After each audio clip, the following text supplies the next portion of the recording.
Bismillahirrahmanirrahim. Assalamualaikum warahmatullahi wabarakatuh.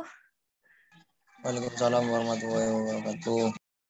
Salam sejahtera untuk kita semua. Semoga kita selalu berada dalam lindungan Allah Subhanahu wa taala.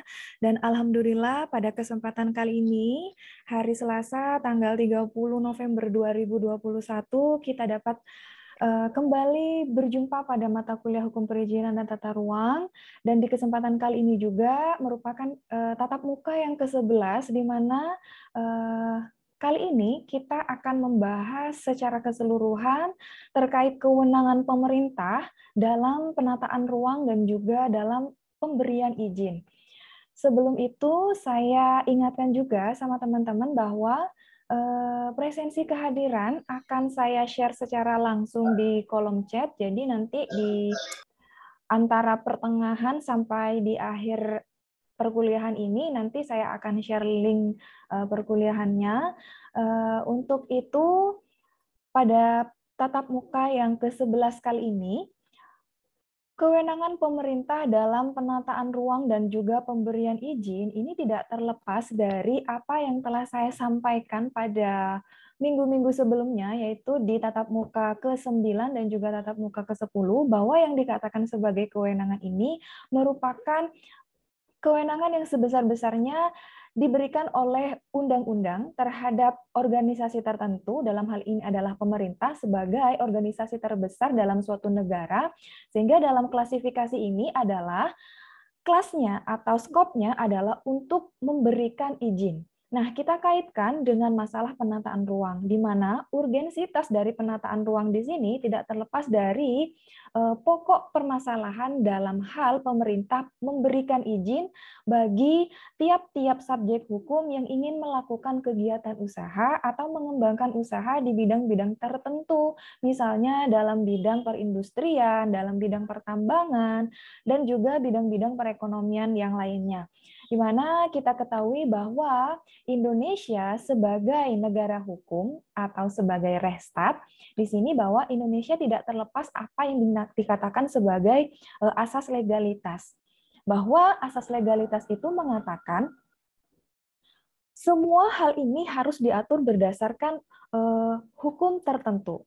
Hukum tertentu yang diatur di sini masalah apa? Yakni terkait penataan ruang. Penataan ruang di sini tidak terlepas dari hak-hak masyarakat ataupun hak-hak yang dimiliki oleh masing-masing subjek hukum. Dalam hal ini misalnya hak pakai, hak milik, hak guna usaha, hak guna bangunan, dan hak-hak yang lainnya, yang kemudian hak ini bisa didapatkan berdasarkan peralihan hak, dan juga didapatkan dengan perjanjian-perjanjian tertentu. Kemudian dalam peralihan hak ini tentunya, misalnya kita mau melakukan ataupun kita sudah punya nih hak pakai atau hak guna usaha atau hak guna bangunan. Nah, tentunya ketika kita sudah mempunyai hak guna usaha, terlepas dari itu, langkah selanjutnya adalah bagaimana kita dalam mendapatkan izin tertentu ketika kita akan melakukan sebuah usaha ataupun aktivitas tertentu di bidang perekonomian. Nah, di bidang perekonomian ini adalah tujuannya untuk meningkatkan taraf hidup masyarakat secara luas, di mana hal ini akan bersinggungan dengan banyak orang.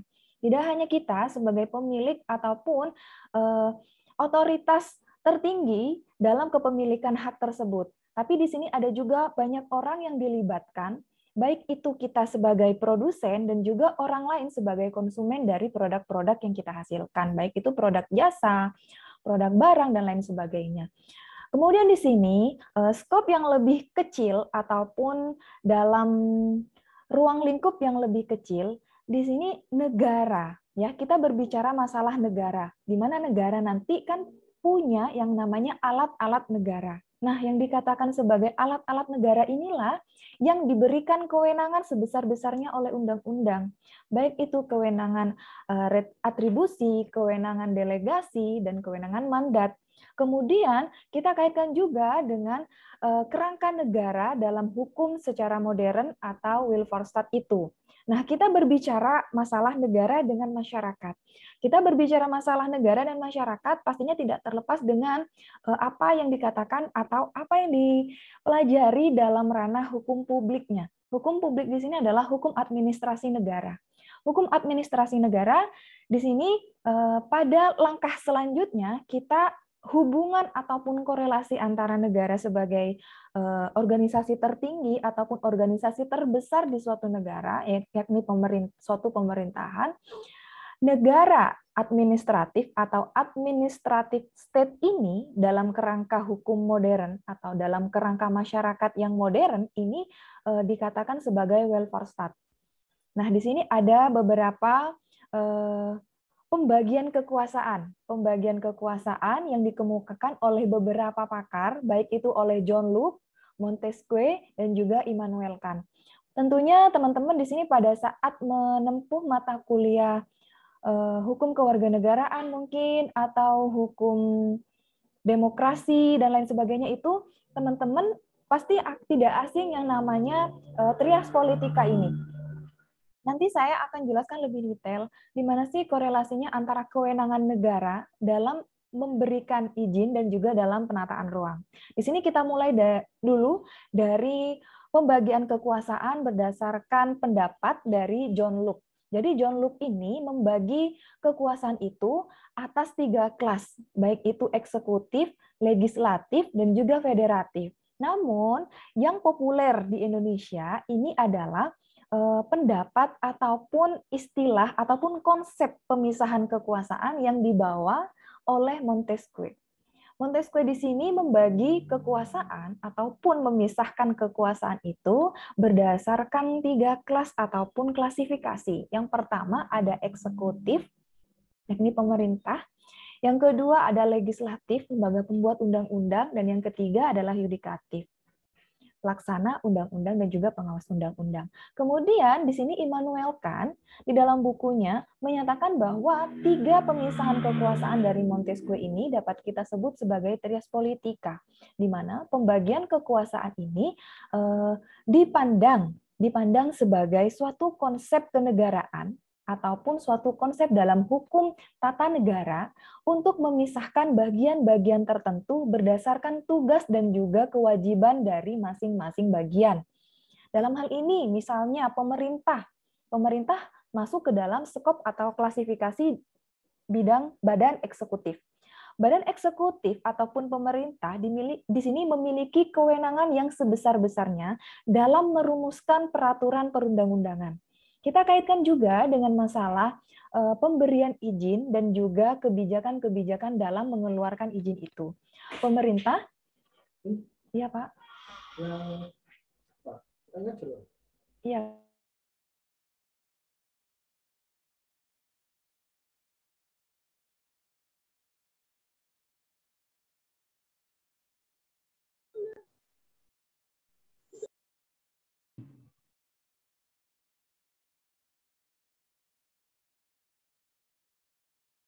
Sebentar ya, teman-teman.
Oke, kita lanjut lagi teman-teman. Jadi berdasarkan pendapat dari Montesquieu ini dipakai di Indonesia hingga saat sekarang ini berdasarkan konsep trias politika dalam mempelajari hukum tata negara dan juga hukum administrasi negara. Pembagian kekuasaan yang dicetuskan oleh Montesquieu ini dan juga Immanuel Kant ini tidak terlepas dari kekuasaan secara eksekutif, legislatif, dan juga yudikatif. Pastinya kekuasaan-kekuasaan ini tidak terlepas dari apa yang telah diamanatkan di dalam undang-undang, bahwa undang-undang sepenuhnya telah memberikan kewenangan ataupun kekuasaan bagi pemerintah dalam mengelola lingkungan sebesar-besarnya untuk kemakmuran rakyat. Nah, dalam hal ini kita bisa melihat di UU PA ya. UU PA. UU PA itu di dalam pasal 6 dan juga di dalam pasal 3 itu menyatakan bahwa di dalam pasal tersebut seluruh kekayaan alam yang terkandung di dalamnya, bumi, air, dan juga yang ada di udara sebesar-besarnya dikelola oleh negara untuk sebesar-besarnya kemakmuran rakyat. Misalnya hal ini adalah hak milik dan itu juga berlaku fungsi secara sosial. Artinya, fungsi secara sosial ini berlaku juga bahwa ini tidak mutlak adalah hak milik kita, sehingga kita berlaku sewenang-wenang terhadap apa yang menjadi hak milik atas tanah, terutama atas tanah. Karena di UU PA yang diatur adalah masalah tanah. Kemudian, fungsi sosial ini, contohnya, contoh fungsi sosial ini adalah, misalnya kita punya tanah nih, punya sebidang tanah, kemudian tanah itu menghalangi akses untuk keluar masuk tetangga kita yang ada di belakang rumah kita. Kemudian kita dengan memberikan akses jalan untuk mereka menuju keluar, misalnya menuju ke jalan raya, maka ini fungsi sosial kita dipergunakan di sini. Selain itu, di dalam pasal 3 UU PA juga menyatakan bahwa pemerintah meskipun diberikan kewenangan untuk mengelola, bukan berarti pemerintah ini memiliki. Ya, beda halnya menguasai dengan memiliki. Karena menguasai ini tidak berarti memiliki secara utuh. Artinya, menguasai hal ini adalah mereka hanya berwenang dalam mengurusi, mengelola, dan juga melakukan pengawasan terhadap pengelolaan. Nah, kenapa hal ini harus diawasi? Kenapa hal ini harus dikelola? Kalau tidak, maka semua ini tidak akan teratur, semua ini tidak akan tertib. Kebijakan yang telah dibuat oleh lembaga eksekutif, kemudian yang telah dirumuskan oleh lembaga eksekutif, kemudian dibuat oleh lembaga legislatif, dan juga sudah disahkan dalam suatu peraturan perundang-undangan oleh lembaga legislatif itu, kemudian ini diaplikasikan oleh bagian-bagian ataupun lembaga-lembaga yudikatif itu. Kemudian, badan-badan tertentu atau satuan-satuan kerja tertentu yang telah diberikan kewenangan oleh undang-undang dalam menerbitkan perizinan, khususnya penataan ruang dan juga tata guna tanah, di sini tidak terlepas juga dari fungsi sosial itu tadi. Contohnya di sini, saya sebutkan bahwa contoh yang tadi ini merupakan salah satu contoh kecil dari fungsi secara sosial dari kepemilikan tanah. Contoh lainnya misalnya fungsi sosial itu kita memiliki tanah yang mepet kepada jalan raya, kemudian demi memberikan akses yang seluasnya agar jalan raya tersebut lebih luas ataupun tidak menyebabkan kecelakaan yang semakin banyak ataupun semakin tinggi tingkat kecelakaannya karena mepetnya antara jarak di sisi kanan dan juga sisi kiri itu mepet, maka di sini masyarakat yang memiliki tanah di dasar jalan itu harus merelakan misalnya beberapa senti untuk diambil tanahnya sebagai akses jalan raya. Ini merupakan salah satu contoh dari fungsi sosial. Maka dari sini ada yang memang diganti sebagai retribusi ataupun memang secara rela, sukarela.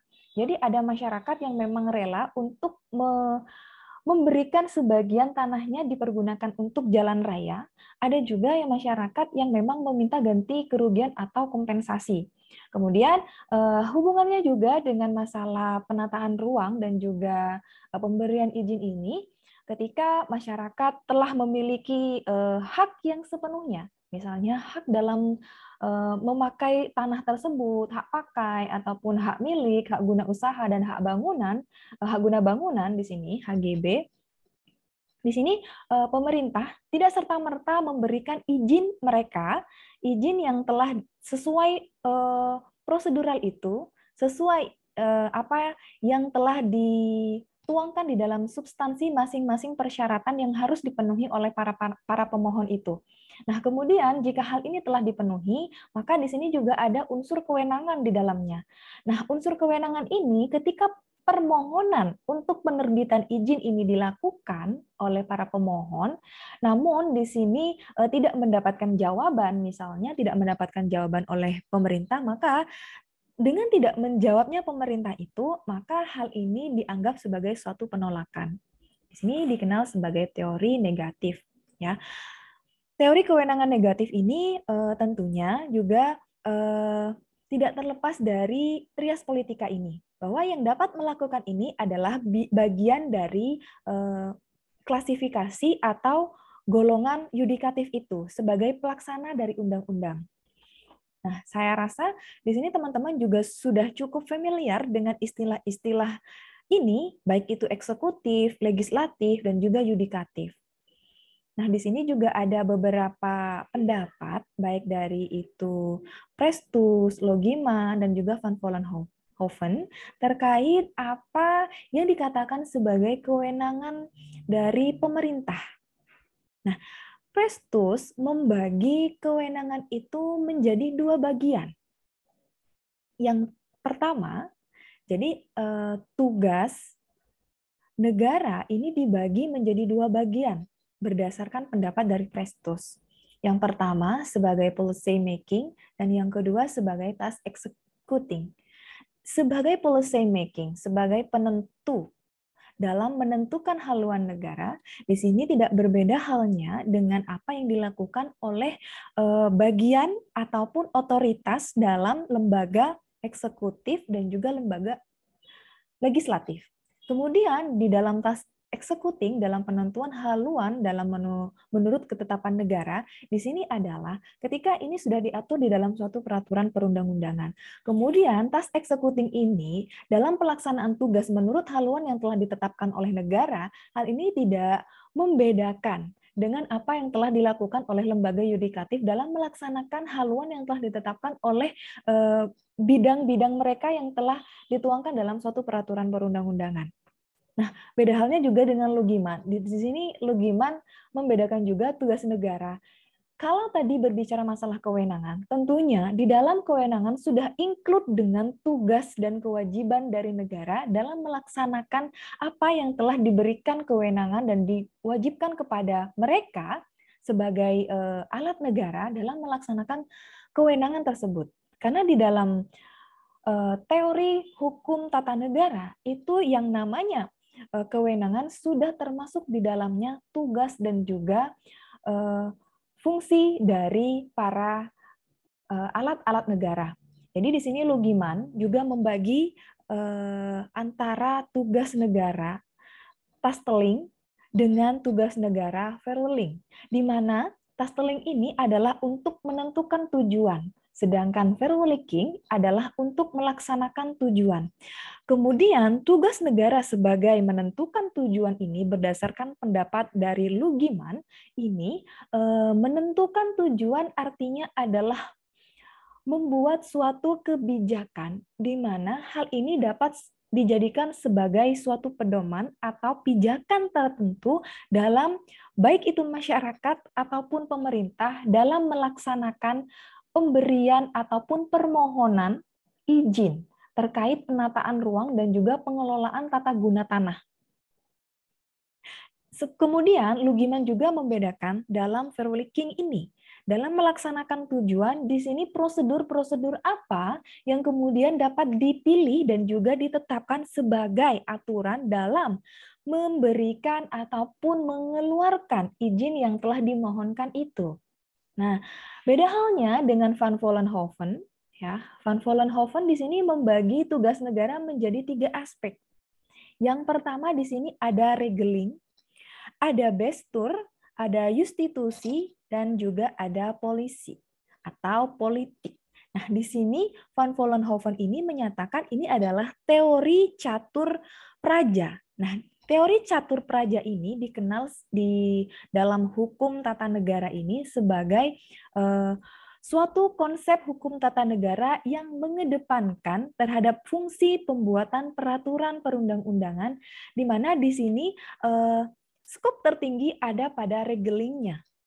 Ya, regeling di sini merupakan fungsi dalam membuat peraturan dalam bentuk undang-undang, baik dalam arti formal ataupun dalam arti materialnya. Ya, jadi baik itu secara hukum secara formilnya ataupun hukum secara materialnya. Jadi ini dalam ruang lingkup regelingnya. Jadi kebijakan-kebijakan yang dibuat oleh pemerintah berdasarkan teori Van Vollenhoven di dalam teori catur praja ini dikatakan sebagai regeling ataupun dalam pembuatan perumusan peraturan perundang-undangan baik dalam aspek dalam arti formal ataupun dalam arti materialnya. Kemudian bestur. Bestur ini merupakan pemerintahan dalam arti secara nyata. Dalam arti secara nyata adalah untuk memelihara kepentingan secara umum. Jadi di sini ada fungsi sosial di dalamnya, sebagaimana yang telah diamanatkan di dalam UU PA itu tadi. Nah, di sini tujuan utamanya adalah untuk menciptakan dan juga memelihara kepentingan-kepentingan umum. Tidak ada yang dikaitkan dengan hanya kepentingan-kepentingan secara individual saja. Meskipun yang namanya izin ini hanya berlaku secara individual. Kemarin saya sudah juga pernah sempat menyampaikan bahwa izin ini adalah sifatnya mutlak, individual, dan berlaku untuk jangka waktu tertentu. Dan juga konkret, ya, sifatnya konkret. Kemudian di sini kenapa bestur itu adalah untuk kepentingan umum. Ini merupakan tujuan untuk tujuan diberikannya izin tersebut. Sedangkan sifat dari pemberian izin itu adalah 4 itu tadi. Kemudian kita lanjut ke Yustitusi. Yustitusi ini merupakan penyelesaian sengketa dalam peradilan, baik itu peradilan keperdataan maupun peradilan ketatanegaraan. Di dalam yustitusi, dalam menyelesaikan penyelesaian sengketa, ini dapat dilakukan beberapa upaya-upaya penyelesaian, baik upaya penyelesaian secara damai maupun upaya penyelesaian secara litigasi. Nah, di sini selain itu juga ada polisi.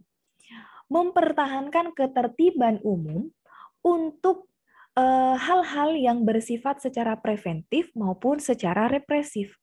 Disinilah tugas negara untuk memberikan regeling itu tadi dalam mencapai kemaslahatan umat berdasarkan policy yang dibuat itu, kemudian policy yang dibuat ini menciptakan ketertiban dan kemakmuran rakyat yang seluas-luasnya dan ini diperuntukkan untuk kepentingan masyarakat yang seutuhnya. Sebagaimana ini yang dicita-citakan oleh bangsa Indonesia di dalam Undang-Undang 1945. Nah, dari tugas-tugas negara yang sudah menjadi kesatuan dengan kewenangan yang telah dibagi dalam trias politika berdasarkan teori Montesquieu dan juga Immanuel Kant ini, kita akan melihat kerangka negara secara administratif. Fungsi kita melihat kerangka negara secara administratif adalah di sini terkait juga kewenangan pemerintah dalam memberikan izin dan juga dalam melakukan pengelolaan terhadap tata guna ruang dan juga tata guna tanah. Di sini teman-teman bisa lihat bagannya, mulai dari negara administratif sebagai administratif state-nya. Nah, di sini tidak terlepas dari masyarakat dalam hak demokrasinya untuk memberikan kontribusi kepada negara atau kepada pemerintah dalam menciptakan kebijakan-kebijakan baru, dan hal ini merupakan kedaulatan yang sebesar-besarnya dimiliki oleh masyarakat melalui hak-hak demokrasi yang dimiliki oleh masing-masing masyarakat. Kemudian, berdasarkan demokrasi tersebut, maka pemerintah ataupun negara sebagai organisasi terbesar pemerintah sebagai organisasi terbesar di dalam suatu negara, kemudian di sini ada beberapa tindakan ataupun keputusan secara administrasi negara, dalam hal ini adalah ruang lingkupnya adalah pemberian izin atau perizinan. Masyarakat berdasarkan teori demokrasi memiliki kedaulatan sepenuhnya dalam memberikan kontribusi untuk menciptakan hukum-hukum yang baru, kebijakan-kebijakan hukum yang baru, ataupun perkembangan hukum dalam menentukan regulasi yang baru, dalam digunakan ini untuk menentukan kemaslahatan ataupun penggunaan tanah dalam ruang lingkup saat ini dan juga masa yang akan datang. Negara administratif atau administrative state ini tentunya tidak terlepas dari regulatory function dan juga public service function. Fungsi regulasi dan juga fungsi pelayanan publik. Nah, di sini ada dua aspek. Dari sisi fungsi kenegaraan itu tadi dalam memberikan regulatori atau regulasi itu, dan juga sebagai pelayanan publik, di mana di sini pemerintah telah mengklasifikasikan beberapa nomenklatur berdasarkan civil service-nya itu. Baik itu satuan kerja, mulai dari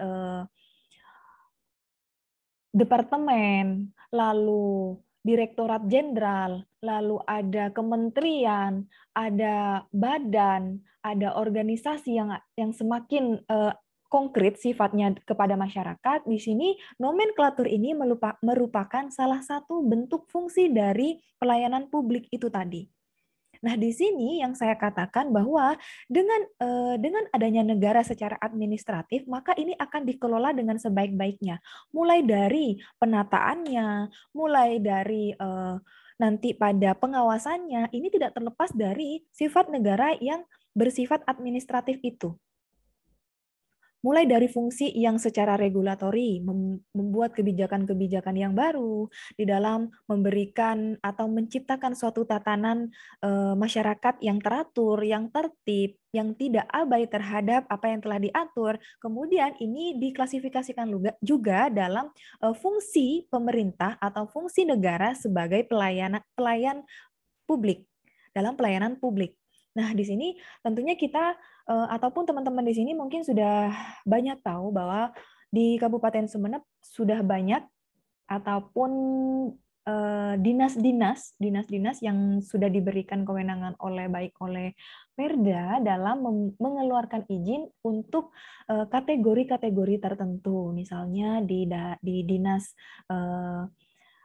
satu pintu, perizinan satu pintu di dekat RSUD Muhammad Anwar ini juga kita dapat melakukan permohonan izin berdasarkan yang telah dituangkan di dalam peraturan perundang-undangan, di dalam undang-undang tentang pelayanan publik, ya, undang-undang tentang pelayanan publik ini.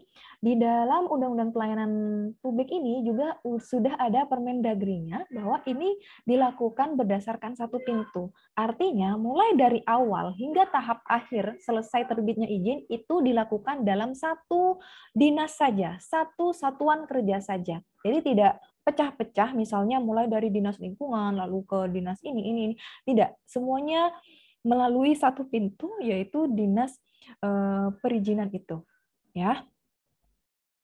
Di sini juga kita menginjak pada kewenangan pemerintah daerah dalam bidang penataan ruang. Nah, kalau kita melihat aspek dalam kewenangan pemerintahan, kewenangan pemerintah dalam hal ini adalah pemerintah daerah. Pemerintah daerah di sini tidak terlepas dari pemerintah daerah kabupaten atau kota, ataupun pemerintah daerah provinsi. Tapi yang kita ketekankan di sini adalah yang nanti akan dijadikan sebagai patokan kita, ataupun sebagai contoh secara umum bagi kita dalam mata kuliah ini adalah pemerintah daerah, kabupaten atau kota, Pemkab ataupun Pemkot. Karena di sini ruang lingkupnya yang dekat dengan kita adalah Pemkab itu. Nah, kemudian kewenangan pemerintah dalam bidang penataan ruang tentunya di Kabupaten Sumeneb. Bagaimana nih menurut teman-teman kalau di Kabupaten Sumeneb penataan ruangnya apakah sudah sesuai skop peruntukannya ataupun masih belum sepenuhnya, tapi masih dalam tahap pembangunan. Artinya ada kawasan-kawasan tertentu yang memang dikhususkan, misalnya ada kawasan perdesaan. Yang dikatakan sebagai kawasan perdesaan adalah kawasan yang memang diperuntukkan khusus untuk kegiatan pertanian. Nah, kemudian kawasan perdesaan ini memang tidak boleh ataupun tidak dapat diakses secara dipasang ataupun dicampur dengan beberapa kawasan-kawasan yang lainnya ataupun kawasan industri ya, kawasan industri yang lainnya. Kemudian kawasan industri ini jika ini akan ditempatkan di perdesaan, ini tidak boleh di samping ataupun dekat dengan kawasan pertanian itu. Jadi harus ada yang namanya analisis terlebih dahulu dalam melakukan pembangunan yang bertujuan untuk pembangunan dalam jangka waktu yang panjang, ataupun pembangunan itu dapat memberikan akses dalam memberikan ataupun menciptakan lapangan kerja yang seluas-luasnya. Nah, misalnya pertimbangannya itu adalah untuk meningkatkan tingkat perekonomian per kapita masyarakat di desa itu. Lalu bagaimana ketika hal ini jika dilihat dari aspek penataan ruangnya? Nah, kebanyakan di sini yang terjadi, baik itu di Sumeneb ataupun di daerah-daerah yang lainnya, tidak memperhatikan keserasian, lalu keberdayagunaan dari penataan ruang. Karena sebenarnya ini di dalam UU PA juga telah diatur bahwa penataan tanah, tata guna tanah, penataan ruang ini tidak terlepas dari unsur ataupun asas-asas yang berada di dalam penataan ruang itu. Nah, asas-asas di dalam penataan ruang ini adalah asas keadilan, asas kemanfaatan, asas keseimbangan, dan asas-asas yang lainnya yang kemudian nanti ini tidak akan menciptakan kerusakan terhadap lingkungan. Jika hal ini dikaitkan juga dengan pembangunan berkelanjutan ataupun pembangunan yang ditujukan untuk masa yang akan datang. Namun, hal ini tidak diimbangkan dengan pembangunan berkelanjutan yang berbasis lingkungan. Ya, atau environmental itu. Lingkungan merupakan suatu unsur yang perlu kita jaga, yang perlu kita kelola. Walaupun pada hakikatnya kita sebagai manusia juga merupakan perusak terhadap alam itu. Tapi tidak terlepas dari itu, usaha-usaha ataupun kegiatan yang dilakukan oleh manusia, jika itu berlandaskan pada asas-asas lingkungan hidup, asas-asas pelestarian lingkungan hidup, ini tentunya akan meminimalisirkan tingkat keburukan yang dihasilkan dari pembangunan-pembangunan berkelanjutan itu. Nah, nanti ini juga ada hubungannya dengan kewenangan pemerintah dalam bidang penataan ruang.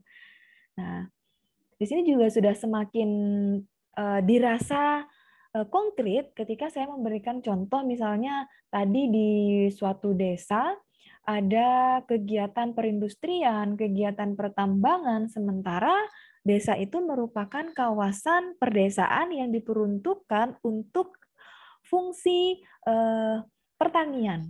Nah, fungsi pertanian di sini tentunya tidak terlepas lagi dari penatagunaan tanah yang digunakan dalam agrobisnisnya, dalam pertanian, dalam melakukan pengelolaan terhadap sumber daya alam yang ada di desanya. Nah, kemudian ini juga dikaitkan dengan kewenangan pemerintah daerah dalam memberikan izin itu tadi. Nah, kewenangan pemerintah daerah dalam mengeluarkan izin ini pastinya juga harus berlandaskan konsep dan juga apa yang telah diatur di dalam UU PLH. UU PLH ini diatur di dalam Undang-Undang Nomor 32 Tahun 2009 tentang pengelolaan dan juga lingkungan hidup. Secara teoritik memang terdapat perbedaan baik antara kewenangan dan juga wewenang. Nah, di sini kewenangan yang telah diberikan undang-undang kepada pemerintah dalam melakukan pengelolaan terhadap tanah yang seluas-luasnya untuk kemakmuran rakyat itu, ini wewenang secara umum ini dapat merupakan kekuasaan untuk melakukan tindakan hukum secara publik.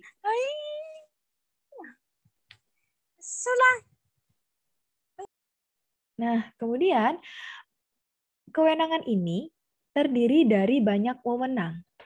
Jadi perbedaannya antara kewenangan dan juga wewenang ini secara umum ini merupakan kekuasaan untuk melakukan sesuatu tindakan hukum secara publik. Itu adalah wewenang. Sedangkan kewenangan ini merupakan terdiri dari banyak wewenang itu tadi. Nah, kemudian contohnya seperti ini. Kewenangan-kewenangan yang telah diberikan oleh undang-undang kepada pemerintah, misalnya dalam mengeluarkan izin, dalam melakukan pengawasan, dalam melakukan tindakan awal, misalnya RPPLH, ya, ini dilakukan atas dasar apa? Atas dasar untuk menciptakan keseimbangan antara pembangunan yang dilakukan secara berkelanjutan itu dengan konservasi ataupun kelestarian lingkungan hidup. Ya. Kemudian kewenangan pemerintah daerah di sini berdasarkan pendapat dari Peter. Nah, kewenangan publik ini mempunyai dua ciri. Yang pertama, kekuatan mengikat kepada seluruh anggota masyarakat. Dan setiap keputusan yang dibuat oleh pejabat pemerintah itu mempunyai fungsi secara publik. Ini beda halnya dengan sifat individual yang ada pada unsur-unsur perizinan. Nah, unsur-unsur perizinan yang bersifat individual ini artinya izin yang dikeluarkan oleh pemerintah itu hanya diberikan kepada para pemohon, dan pemohon ini hanya bersifat individu, hanya berlaku bagi dia saja. Nah, kemudian fungsinya inilah yang berlaku untuk fungsi secara publik. Jadi Peter Leland ini, kewenangan publik ini berdasarkan dua ciri yang dikatakan oleh Peter ini, bahwa kekuatan mengikat kepada seluruh anggota masyarakat. Artinya seluruh anggota masyarakat yang kemudian akan berinisiatif atau ingin melakukan pembangunan-pembangunan melalui kegiatan usahanya, melalui aktivitas usahanya. Ini berlaku untuk semuanya, seluruh subjek hukum, baik itu naturalist person ataupun reh personnya. Nah, kemudian dalam setiap keputusan yang dikeluarkan oleh lembaga pemerintahan itu bersifat ataupun mempunyai fungsi secara publik. Artinya, fungsi secara publik ini tidak terlepas dari apa yang dikeluarkan oleh pemerintah. Apa yang dikeluarkan oleh pemerintah ini adalah juga dipergunakan untuk kegiatan-kegiatan secara umum. Nah, kegiatan-kegiatan secara umum ini tidak terlepas dari kegiatan perindustrian, kegiatan perekonomian yang mengakibatkan tata guna tanah dan juga keberfungsian tanah itu semakin berkurang dan juga semakin banyak yang menggunakan tanah demi pembangunan-pembangunan yang dilakukan itu. Oke, dari sini mungkin ada yang ingin ditanyakan sebelum saya lanjut kepada slide selanjutnya. Pada saat saya menjelaskan, jika ada ataupun dirasa oleh teman-teman kurang dimengerti, boleh langsung open mic tanpa di present ya, tanpa di present boleh. Kalau misalnya ada yang dirasa kurang jelas, langsung saja ditanyakan biar tidak ketinggalan ataupun tidak semakin tertinggal dengan materi-materi yang telah saya jelaskan di awal. Ya, sembari menunggu pertanyaan ataupun iya. Ya, Ibu, kan pemerintah memang memiliki kewenangan untuk memilih suatu kawasan yang memang punya potensi ya, Ibu. Nah, dalam analisis yang dilakukan pemerintah itu, apakah ada kendala, Ibu? Karena kan dilihat dari satu kawasan itu kan pasti punya potensi, pasti juga ada kendalanya ya, Ibu. Nah, padahal kawasan itu sudah direncanakan dalam jangka waktu yang panjang. Apabila terjadi masalah di tengah jalan itu, Ibu, apakah pemerintah akan menghentikan keinginannya untuk mengelola kawasan itu, atau malah melanjutkan? Nah, nanti masalah solusi dan lain-lainnya itu ditaruh di belakang. Oke, seperti itu Nindi. Saya langsung tanggapi ya pertanyaannya. Nah, Berbicara masalah kewenangan yang dimiliki oleh pemerintah dalam mengelola kawasan-kawasan tertentu, baik itu kawasan yang ada di kota ataupun kawasan yang ada di perdesaan. Kemudian, ini tidak terlepas juga dari asas-asas hukum perlindungan dan juga pengelolaan lingkungan hidup berdasarkan Undang-Undang Nomor 32 Tahun 2009 ini, di pasal 2 ini, ada asas tanggung jawab negara. Nah, asas tanggung jawab negara ini juga tidak terlepas dari apa yang telah diamanatkan di dalam UUPA, Undang-Undang Pokok Agraria, dan juga apa yang telah diamanatkan di dalam konstitusi kita, UUD 1945. Tanggung jawab negara, ya. Asas tanggung jawab negara, state responsibility. Kalau Nindi bertanya, apakah nanti ketika terjadi situasi tertentu sehingga menyebabkan pemerintah itu di pertengahan jalan dalam mengelola tanah, mengelola sumber daya alam yang menjadi kewenangan dan juga kewajiban dari pemerintah untuk mengelola tanah dan juga sumber daya alam itu, kemudian terjadi kendala. Kendala itu menyebabkan pemerintah berhenti di tengah jalan dalam mengelolanya.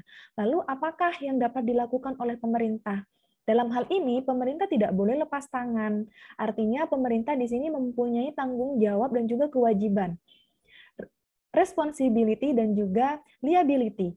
Keduanya ini tidak dapat dipisahkan karena hal ini sudah diamanatkan dan juga sudah diamanatkan di dalam peraturan perundang-undangan berdasarkan kewenangan-kewenangan yang dimiliki dan juga tugas-tugas negara itu. Nah, dari sini tentunya kita juga sama-sama bisa memahami bahwa baik itu pemerintah ataupun kita sebagai masyarakat juga tidak terlepas tanggung jawab. Misalnya, oh ini sudah tanggung jawabnya negara, kita sebagai masyarakat tidak perlulah untuk intens itu dalam menjaga ataupun mengelola lingkungan hidup juga. Nah, itu adalah pemikiran-pemikiran yang salah. Artinya, kita sebagai manusia ataupun sebagai masyarakat yang biasa di luar pemerintah juga memiliki kewajiban dalam menjaga ataupun dalam memanfaatkan tanah yang memang sudah menjadi hak-hak kita itu. Nah, kemudian berdasarkan juga dari asas-asas yang lain, asas kemanfaatan, asas keterpaduan, asas ekoregion. Nah, asas-asas ini juga memberikan perlindungan. Memberikan perlindungan terhadap siapa? Terhadap lingkungan itu sendiri. Jadi, siapapun, baik itu pemerintah, baik itu masyarakat yang melakukan kegiatan, yang melakukan aktivitas terhadap tanah dan sumber daya alam, ataupun hal-hal yang melekat di atas tanah, ataupun yang berada di dalam tanah, sehingga itu menyebabkan ataupun berkurangnya fungsi tanah, maka hal ini menjadi tanggung jawab semuanya. Terlepas dari itu, di sini adalah sepenuhnya tanggung jawab negara. Jika itu dilakukan oleh suatu korporasi, negara juga bertanggung jawab. Negara tidak dapat lepas tangan meskipun itu adalah kegiatan usaha yang dilakukan oleh orang per orang, yang dilakukan oleh badan per badan. Itu pemerintah tidak lepas tanggung jawab. Disinilah fungsi dari asas tanggung jawab negara itu. Misalnya, asas tanggung jawab negara itu apa saja? Asas tanggung jawab negara itu yang dapat dilakukan adalah mengembalikan alam kepada kondisi yang semula. Mengembalikan alam kepada kondisi yang semula, misalnya di mana itu yang Lapindo, lumpur Lapindo. Nah, di lumpur Lapindo ini merupakan aktivitas yang dilakukan oleh perusahaan ataupun korporasi-korporasi berdasarkan kontrak karya. Kemudian di sini ketika terjadi hal-hal yang seperti itu, ya luapan lumpur Lapindo, maka pemerintah tidak dapat berlepas tanggung jawab. Artinya pemerintah harus dapat memulihkan kondisi yang sudah rusak seperti itu ke dalam kondisi yang sebagaimana di awal. Artinya meskipun pemerintah tidak dapat sepenuhnya memperbaiki keutuhan ataupun keberfungsian dari tanah ataupun lingkungan di situ, maka di sini tugas pemerintah adalah melakukan pengawasan dan apabila terjadi hal yang seperti ini juga, maka pemerintah dapat mengambil tindakan-tindakan tertentu. Tindakan-tindakan tertentu ini dapat dilakukan tindakan secara administratif, contohnya penarikan izin, pemberhentian pengoperasian, lalu pemberlakuan kebijakan-kebijakan tertentu. Misalnya, untuk jangka waktu tertentu, korporasi ini tidak dapat melakukan aktivitas sebagaimana yang tertuang dalam izin yang telah diajukan, ataupun pembatalan, ataupun penarikan izin itu. Nah, kegiatan-kegiatan usaha ataupun kegiatan-kegiatan perindustrian, pertambangan, perekonomian, sehingga hal ini menyebabkan ketidakberfungsian secara maksimal ataupun mengurangi peruntukan dari penataan ruang dan juga tata guna tanah di sini, ini juga merupakan tanggung jawab dari pemerintah. Jadi pemerintah dalam hal ini memang tidak dapat lepas tanggung jawab karena ini berkaitan dengan asas pertanggungjawaban negara yang tertuang di dalam UU PLH nomor 32 tahun 2009. Seperti itu, Nindi. Ada yang ingin disampaikan lagi? Nah, berarti juga masyarakat bisa memberikan kayak sedikit kritikan dan saran juga ya Bu sama pemerintah. Kalau kawasan yang dirasa dan dipilih oleh pemerintah itu terjadi sesuatu hal di tengah jalan, nah si masyarakat ini bisa ngasih kemana ini? Oke. Wadah yang siap untuk menerima keluhan-keluhan, kan juga ikut serta menjaga kawasan tadi ya. Nah, ya, betul sekali. Jadi peran masyarakat di sini tidak hanya terbatas pada menjaga saja, tapi dalam melakukan pengawasan itu juga.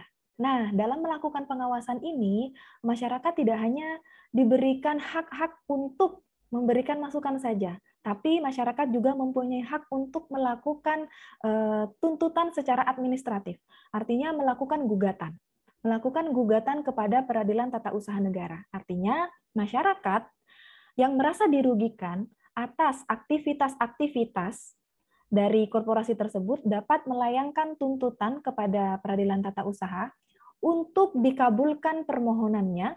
Dalam hal ini, permohonan untuk diberhentikan kegiatan usaha korporasi tersebut ataupun permohonan-permohonan yang lainnya, sehingga hal ini tidak merugikan masyarakat di sekitar itu lagi. Jadi pemerintah, langkah dari masyarakat yang dapat dilakukan adalah bisa mengajukan permohonan kepada Pengadilan Tata Usaha Negara. Dalam hal ini adalah pencabutan izin yang telah dilegalkan itu. Izin yang telah dikeluarkan itu tidak berlaku mutlak, artinya tidak berlaku, tidak dapat dibatalkan demi hukum. Ini dapat dibatalkan. Berdasarkan apa? Berdasarkan permohonan ataupun berdasarkan gugatan yang dilakukan oleh masyarakat yang merasa dirugikan itu. Nah, masyarakat yang merasa dirugikan ini dapat berupa perwakilan ataupun berupa class action. Nah, class action ini merupakan kumpulan dari beberapa masyarakat yang merasa dirugikan atas aktivitas kegiatan yang dilakukan oleh korporasi itu. Jadi kalau misalnya ini adalah kegiatan yang dilakukan oleh pemerintah nih, kegiatan pemerintah ini dapat dilakukan gugatan oleh masyarakat, ini bisa. Jadi masyarakat ini dalam menjaga ataupun dalam melestarikan lingkungan ataupun melindungi sumber daya alam yang ada di situ dan melindungi tingkat keberfungsian dari tanah di daerah itu, maka masyarakat tidak hanya diam saja, maksudnya dapat melakukan suatu upaya hukum bahkan. Jadi tidak hanya upaya di luar hukum saja. Nah, kalaupun misalnya ini mau dilaksanakan berdasarkan upaya alternatif, artinya upaya perdamaian, ini bisa. Tapi ini konsekuensinya adalah di antara kedua belah pihak harus sama-sama sepakat. Ya, harus sama-sama sepakat. Jika hal ini sama-sama disepakati oleh kedua belah pihak, maka ini harus sama-sama dilaksanakan oleh kedua belah pihak. Artinya ada jalur yang dapat dilakukan, baik itu jalur litigasi ataupun jalur alternatif ataupun non litigasi itu. Seperti itu ya, Nindi. Siap Ibu, terima kasih banyak jawabannya Ibu. Oke, sama-sama. Yang lain mungkin ada yang ya Ibu, ini Ibu. Mau tanya Bu. Mas siapa? Hodeivi. Oh ya, Mas Hodeivi, silakan. Ya ini Bu. Bismillahirrahmanirrahim. Hari pada kemarin itu kita dihadapkan dengan putusan MK, yang mana dalam putusan MK itu membatalkan bahwa memutuskan bahwa Undang-Undang Cipta Kerja itu inkonstitusional secara bersyarat. Ya. Namun sejauh ini saya melihat pendapat dari Mahfud MD sebagai Menko Polhukam itu bahwa ketika MK sudah memutuskan Undang-Undang Cipta Kerja diberikan waktu 2 tahun yang inkonstitusional bersyarat itu, namun yang sudah dilakukan yang mengacu pada khususnya izin usaha misalkan ataupun kontrak izin usaha baik di luar negeri ataupun dalam negeri, itu kata Mahfud MD, pendapat Mahfud MD itu mengatakan bahwa itu tetap sah secara hukum. Namun sejauh analisa saya, ketika sudah dalam kontrak itu ataupun dalam kontrak perizinan itu misalkan mengacu pada Undang-Undang Cipta Kerja, yang mana itu Undang-Undang Cipta Kerja itu inkonstitusional gitu, Bu. Jadi bagaimana pendapat Ibu terkait dengan kejadian itu, analisisnya gimana, Bu? Mungkin bisa dijawab. Oke, Sesuai dengan kasih. hukum perizinan dan tata ruang juga, Ibu. Mungkin Ya, begitu. terima kasih pertanyaannya Mas Hudayfi. Nah, ini juga teman-teman Fakultas Hukum juga mungkin sempat membaca sepintas terkait isu hukum yang sekarang ini lagi hangat-hangatnya nih, terkait pembatalan pemberlakuan Undang-Undang Cipta Kerja atau Omnibus Law, Undang-Undang Nomor 11 Tahun 2020 ini yang sempat menjadi fenomena yang menimbulkan banyak kontra dari beberapa kalangan, khususnya kalangan buruh ya, kalangan para pekerja. Nah, di sini kemudian pada tanggal 24 November, Mahkamah Konstitusi secara sah mengumumkan hasil putusan yang dilayangkan permohonan oleh 5 orang penggugat, yakni dari unsur tenaga kerja, 1 dari mahasiswa, 1 dari siswa, dan 3 orang mahasiswa. Nah, di sini para pemohon ini merasa bahwa pemberlakuan ataupun pengesahan dari Undang-Undang Nomor 11 Tahun 2020 ini dirasa merugikan mereka. Mereka mewakili masyarakat Indonesia secara umum ya. Kemudian Mahkamah Konstitusi pada tanggal tersebut, tanggal 24 November ini mengesahkan bahwa permohonan itu hasil vonisnya adalah inkonstitusional bersyarat selama ada selamanya ya, selama 2 tahun. Jika itu tidak diperbaiki, maka ini akan menjadi inkonstitusional permanen. Nah, selama 2 tahun ini oleh pemerintah tidak dilakukan perbaikan ataupun tidak dilakukan revisi, karena ini sebenarnya saya juga sempat membaca bahwa ini dirasa hakim di situ kan ada yang mengatakan seperti ini. Hakim di dalam Mahkamah Konstitusi itu dalam putusan ini mengatakan bahwa ini adalah undang-undang baru, undang-undang perubahan, atau undang-undang pencabutan. Ini tidak jelas. Makanya di sini dikatakan hasil putusannya adalah ini inkonstitusional. Sifat dari Undang-Undang Cipta Kerja atau Undang-Undang Omnibus Law ini berdasarkan analisis dari hakim itu, ini undang-undang baru, undang-undang pencabutan atau undang-undang revisi, ini tidak jelas. Sehingga putusan inkonstitusional bersyarat ini dibacakan. Nah, kemudian bagaimana Ibu terkait hal ini ketika hal ini masih dirasa berlaku berdasarkan pendapat dari Mahfud MD? Ini tetap berlaku. Nah, ini kan apa yang dikatakan oleh MK, oleh Hakim MK dalam putusannya ini, kalau kita analisis lagi berdasarkan asas kepastian hukumnya ya, berdasarkan asas kepastian hukumnya ini masih belum mencapai kepastian hukum karena dengan diberikannya waktu selama 2 minggu, selama 2 tahun ini, maka ini masih memberikan kesempatan pemerintah dalam memperbaiki, dalam menjelaskan lagi, diperjelas lagi bentuk ataupun sifat dari undang-undang ini adalah apa. Baik itu adalah undang-undang yang baru, undang-undang perubahan, ataupun undang-undang pencabutan. Nah, kemudian kalau kita lihat dari sisi kepastian hukumnya, selama 2 tahun ini, selama masa tunggu 2 tahun ini, masa tunggu perbaikan ataupun revisi dari Undang-Undang Cipta Kerja ini yang dinyatakan inkonstitusional bersyarat ini, apabila nanti kemudian hari ini ada ini kan juga sifatnya adalah sifat dari hakim itu ada yang setuju dan ada yang tidak setuju di dalam itu. Maka ini akan berpotensi terhadap ketidakpastian hukum itu. Nah, ketidakpastian hukum itu akan dirasa apabila Undang-Undang Nomor 11 Tahun 2020 ini telah dinyatakan inkonstitusional, tapi hal ini masih boleh ataupun masih berlaku selama undang-undang ini dalam jangka waktu 2 tahun itu. Saya rasa ini tidak memiliki kepastian hukum yang cenderung ini mengabaikan keadilan masyarakat secara luas, terutama masyarakat ataupun dari kalangan buruh, kalangan tenaga kerja, ataupun masyarakat yang memang di sini adalah untuk mencari ataupun mencari lapangan pekerjaan yang seluas-luasnya. Nah, kemudian kalau misalnya ini dikaitkan dengan analisis dari perspektif hukum tata ruang dan juga hukum perizinannya, hal ini juga akan semakin berdampak pada selama kurun waktu 2 tahun ini. Nah, perubahan yang sebesar-besarnya misalnya yang dilakukan di dalam Undang-Undang Nomor 11 Tahun 2020 ini, jika dilakukan perombakan yang sebesar-besarnya, ini juga akan berpengaruh terhadap pola ataupun model dari kebijakan-kebijakan yang akan ditimbulkan dari perbaikan ataupun revisi Undang-Undang Nomor 11 Tahun 2020 ini.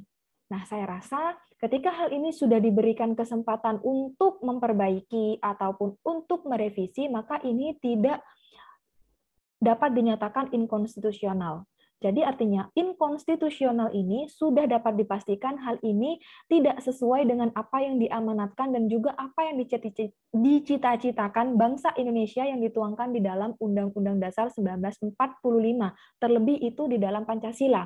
Kemudian hal ini dinyatakan juga tidak inkonstitusional bersyarat. Nah, artinya jika ini sudah ada syaratnya, jadi syaratnya itu adalah dalam jangka 2 tahun itu harus dapat menyelesaikan revisi ataupun perbaikan dan menentukan ini sifatnya perbaikan baru ataupun pencabutan.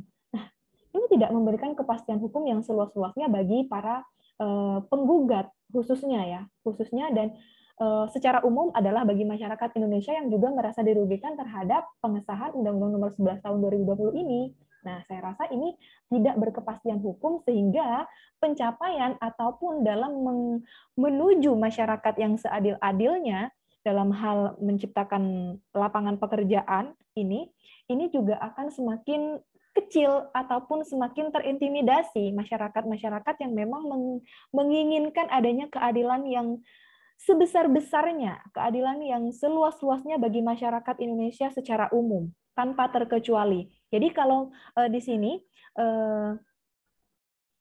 buruh menyatakan bahwa seperti ini.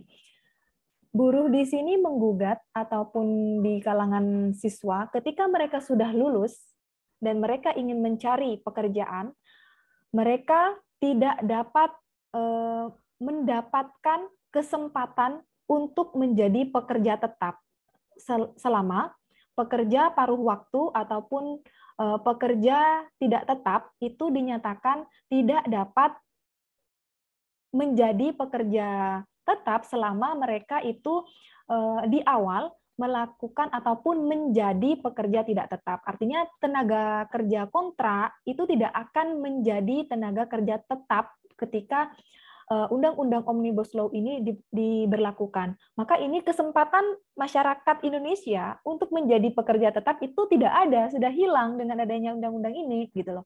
Kemudian lagi buruh juga merasa ketika hal ini diberlakukan, maka ini akan menimbulkan hak-hak yang lainnya untuk mendapatkan hari kerja yang hari libur di dalam hari kerja ini seharusnya sekian hari dan ini terpotong dan ini akan berlaku seterusnya selama undang-undang ini tetap berlaku. Itu dari sisi yang menggugat. Kemudian kalau ini dikaitkan dengan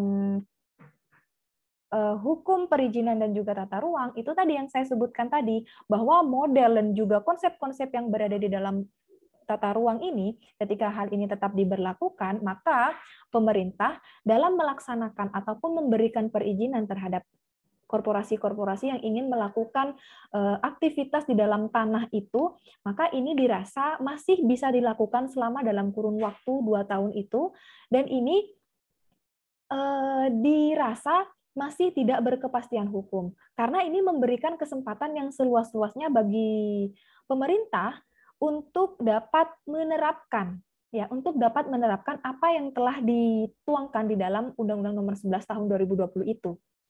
Jadi keadilan yang sebenarnya diharapkan dari hasil putusan MK ini tidak nampak. Jadi keadilan itu seakan-akan masih abstrak.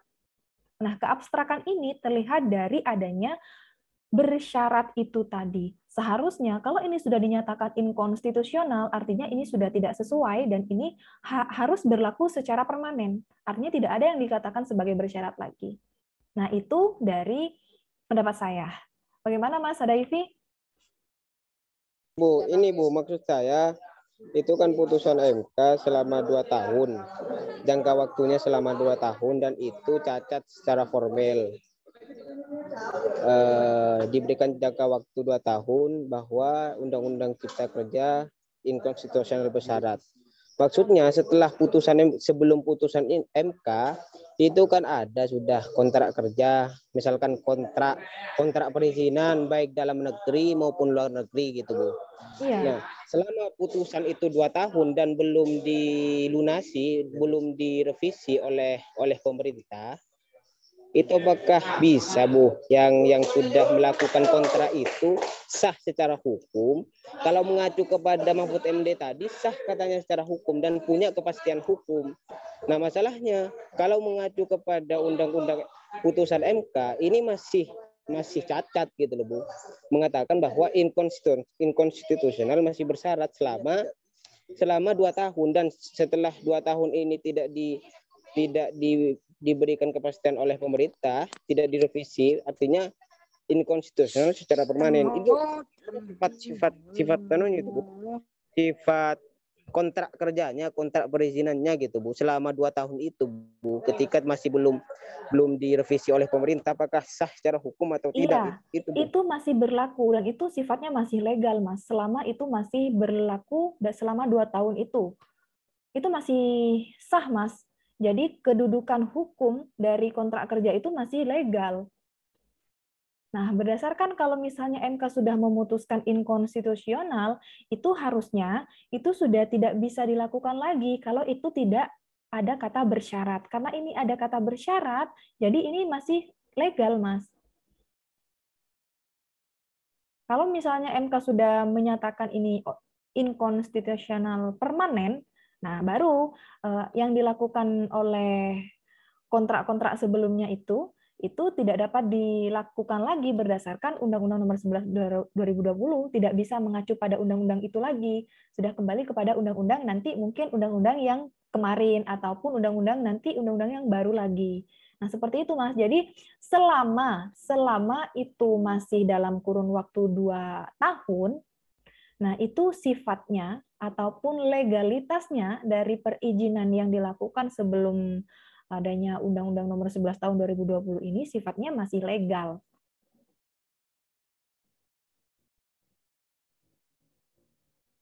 Seperti itu Mas Hodaifi. Iya Bu, makasih Bu. Oke, sama-sama Mas. Kemudian di sini ada esensi penataan ruang. Nah, esensi dari penataan ruang ataupun substansi dari penataan ruang ini merupakan wujud struktur ruang dan juga pola ruang. Struktur ruang itu adalah susunan pusat-pusat permukiman dan sistem jaringan, prasarana, dan sarana yang berfungsi sebagai pendukung kegiatan sosial ekonomi masyarakat yang secara hierarki memiliki hubungan secara fungsional. Artinya, semua keberfungsian dari masing-masing pihak, dalam hal ini pemerintah yang satu dengan pemerintah yang lainnya, ini memiliki hubungan secara fungsional.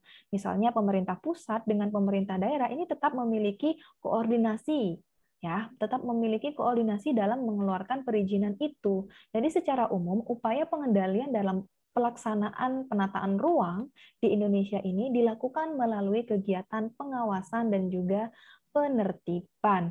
Nah, pengawasan dan penertiban ini dikeluarkan dengan cara bagaimana? Yaitu ketetapan yang dikeluarkan oleh pemerintah yang diberikan kewenangan itu berdasarkan ketetapan dari perizinan-perizinan itu. Nah, di sini juga ada kegiatan pengawasan. Ini kegiatan pengawasan ini dilakukan dalam bentuk apa saja? Misalnya pelaporan.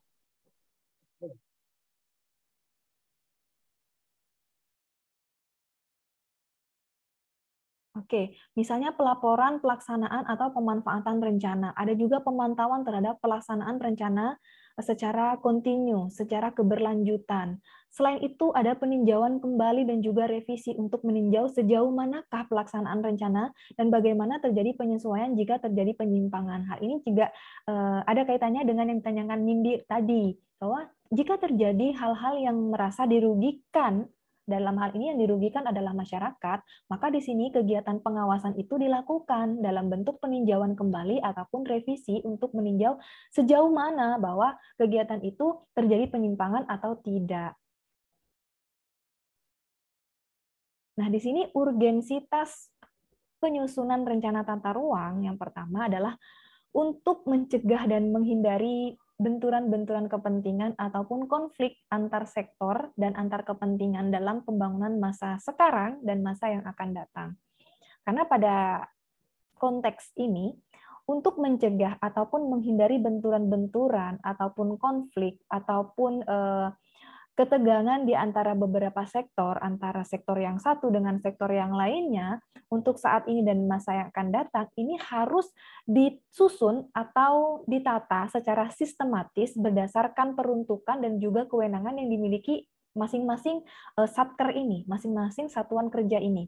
Jadi untuk menghindari terjadinya diskriminasi juga, untuk menghindari terjadinya intervensi juga, untuk terciptanya kemudahan pemanfaatan, untuk terjadinya kesesuaian antara tuntutan kegiatan pembangunan di satu pihak dengan kemampuan wilayah di pihak yang lain, baik secara langsung maupun tidak langsung, ini terjadi keseimbangan. Nah, disinilah urgensitas penyusunan rencana tata ruang. Jadi tidak serta-merta pemerintah berdasarkan kewenangan yang dimiliki langsung membuat ataupun melakukan pembangunan di daerah-daerah tertentu. Jadi tidak hanya itu yang diperhatikan, ada aspek-aspek di luar itu yang juga harus diperhatikan oleh pemerintah. Dalam hal ini, dalam menjaga kelestarian dan juga kemampuan ruang dalam menciptakan keseimbangan antara ruang, sumber daya alam, dan juga tingkat keberfungsian dari alam itu. Nah, serta untuk menjamin kesinambungan pembangunan di berbagai sektor. Nah, dari sini teman-teman juga pastinya sudah memahami bahwa yang namanya penyusunan perencanaan tata ruang ini banyak sekali ternyata korelasinya dengan beberapa sektor, misalnya sektor perizinan, sektor pertanahan, lalu ada juga sektor-sektor satu pintu yang lainnya, ada sektor lingkungan, ini sangat berkaitan erat ya, karena penataan ruang ini adalah bagaimana pemerintah mampu mengefektifkan seluruh kegiatan yang ada di daerahnya. Baik, Mas, misalnya di Sumeneb mengefektifkan seluruh kegiatan yang ada di daerahnya, baik itu kegiatan yang dilakukan oleh pemerintah maupun oleh masyarakat, dalam hal ini untuk menyusun dan menata tanah sebagaimana peruntukan tanpa mengurangi unsur-unsur yang berada di dalam tanah itu. Kalau misalnya kita berbicara kurang atau tidak, pastinya dalam melakukan suatu pembangunan ini pasti akan berkurang. Misalnya kita melakukan pembangunan hotel, pembangunan perumahan, justru ini akan semakin ya mengikis yang awalnya itu tingkat ataupun kadar kemaksimalan dari tanah di situ adalah 90%, dengan adanya pembangunan itu kemaksimalan tanah ataupun efektivitas dari tanah itu berkurang 20% misalnya. Nah, selain itu adalah untuk dapat memberikan arahan bagi penyusunan pemrograman tahunan untuk dapat menciptakan kemudahan bagi masyarakat. Terciptanya suatu pola pemanfaatan ruang. Nah, suatu pola pemanfaatan ruang ini tidak terlepas dari upaya-upaya yang dilakukan oleh pemerintah. Upaya apa? Misalnya upaya edukasi, upaya yang dilakukan terhadap pemahaman masyarakat dalam mengelola tanahnya. Ya, selain itu juga pembangunan dapat terencana sesuai dengan fungsi yang diemban oleh ruang. Nah, pembangunan ini harus direncanakan oleh pemerintah, khususnya pemerintah daerah, ya, khususnya pemerintah daerah melalui penataan ruang. Karena jika tidak dilakukan penataan sejak dini, maka hal ini akan berdampak pada pembangunan berkelanjutan yang kemudian ini tidak berbasis terhadap lingkungan. Ya, kemudian ini juga ada, nah di sini ada Undang-Undang nomor 26 ya, ini Undang-Undang nomor 26 tahun 2007 tentang penataan ruang. Di dalam upaya perencanaan penataan ruang yang bijaksana ini, kunci utamanya adalah dalam pelaksanaan tata ruang. Agar apa? Agar tidak merusak lingkungan hidup dalam konteks penguasaan negara atas dasar sumber daya alamnya. Artinya, setiap aktivitas, setiap kegiatan yang dilakukan oleh masyarakat dalam membangun daerahnya yang dihasilkan dari perencanaan tata ruang ini pada umumnya nanti akan bernuansa pemanfaatan sumber daya alam tanpa merusak lingkungan. Ini yang dikatakan sebagai sifat-sifat dari asas yang telah dituangkan di dalam Undang-Undang Nomor 32 Tahun 2009 tentang UU PLH.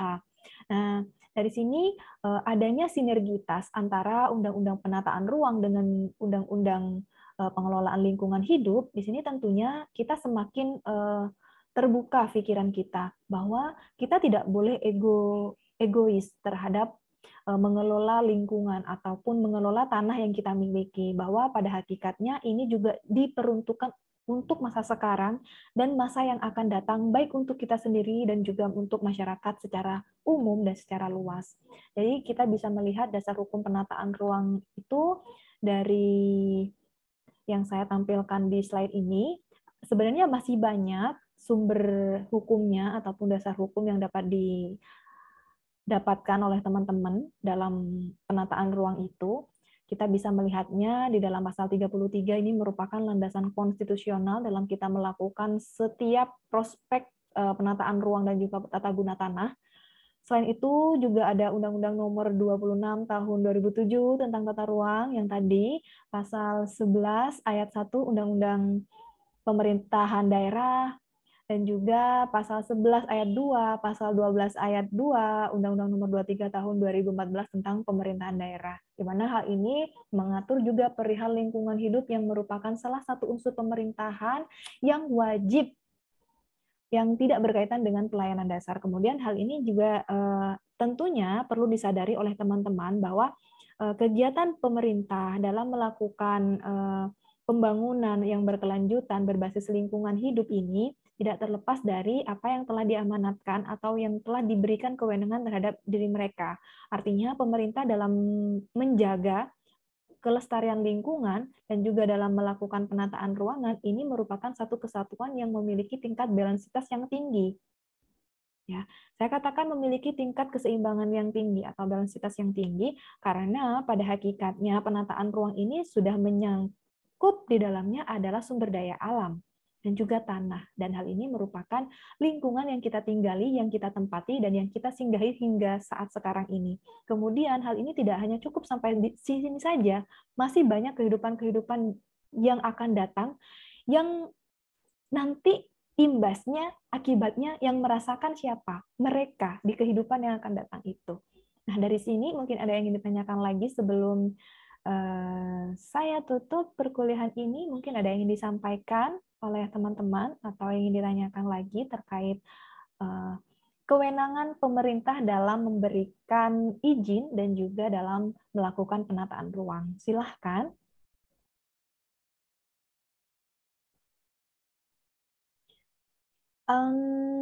Jika teman-teman misalnya masih belum ada nih, jika teman-teman misalnya masih belum ada, oh ya, sorry, saya akan share dulu, saya sampai lupa ini link presensinya.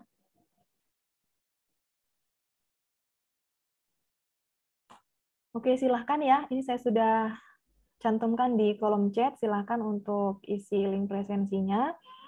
Nah, sembari juga menunggu menunggu pertanyaan ataupun menunggu pendapat yang ingin disampaikan oleh teman-teman semua. sembari mengisi absensi, saya tunggu. Misalnya ada yang kurang dimengerti dari penjelasan saya ataupun perlu diklarifikasi dari apa yang telah saya jelaskan, monggo dipersilahkan teman-teman.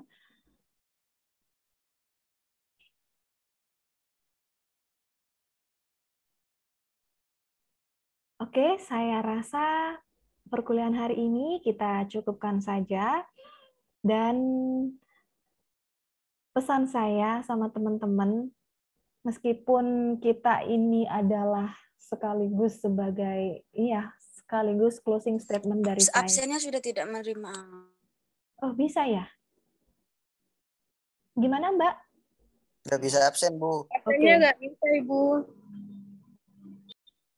Oke. Nggak bisa absen, Bu. Oke, saya open dulu ya. Absennya sudah. Kemarin ini mungkin saya close.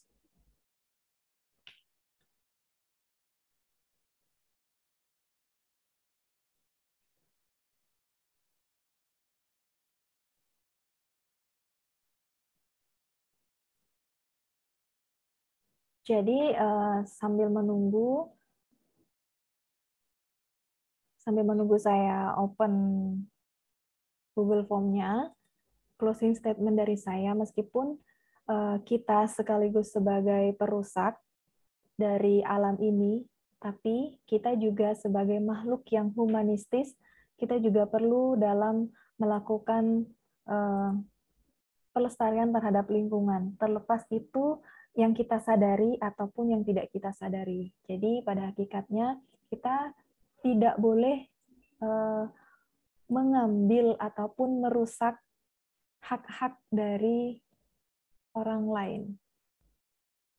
Oke, sudah saya buka, bisa diisi ya, link presensinya sudah saya open. Jadi seperti itu closing statement dari saya.